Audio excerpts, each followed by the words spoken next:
let's talk about this. Obviously, Eric Kramer probably said the best. As a parent for him, this is a cause that he can identify with. Yeah, absolutely. And I'm a relatively new parent. I have a 1-year-old, and so it's certainly even more significant to me. But, it's important to just get out there to the young people that there's another way to do it. You see a lot of things about steroids. You see a lot of things happening in the games.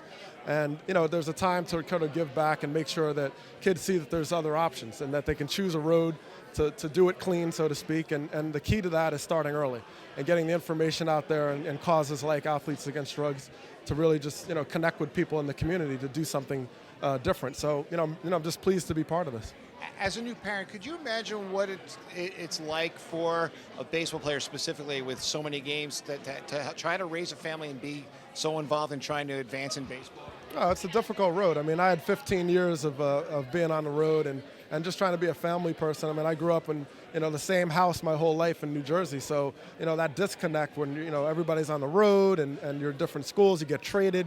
So you lose a lot of continuity, and I think that definitely hurts the game in certain areas because, fans of specific players don't have those guys they can go back to and say, hey, this guy's a mainstay in the community. With the exception of the Ripkins or the Albert Pujols of the world, most players are very transient. For you, how nice is it? I mean, on one aspect, you could probably walk down the street, people don't know who you are, but when they recognize you, you are one of the guys that Cub fans love.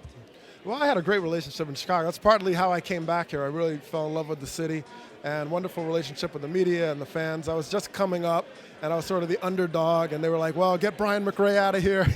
So I just kind of laid under the radar, but it really was my opportunity, and I got a chance to go to Philadelphia and play every day. But Chicago was really where it all began. Do you still enjoy watching some of these young kids and what they do on the field? Do you get a charge out of seeing some of the plays and when guys who play it the right way?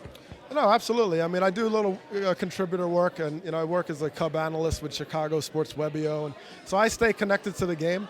And certainly have a lot of mentees or proteges, so to speak, from Jimmy Rollins to Marlon Byrd.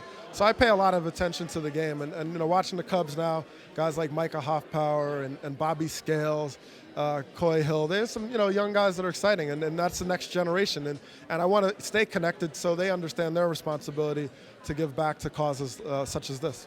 How's your golf game? It's pretty bad, actually. I haven't played in a year, and I slice everything. So I always tell the neighbors to close all their windows or board them up or something.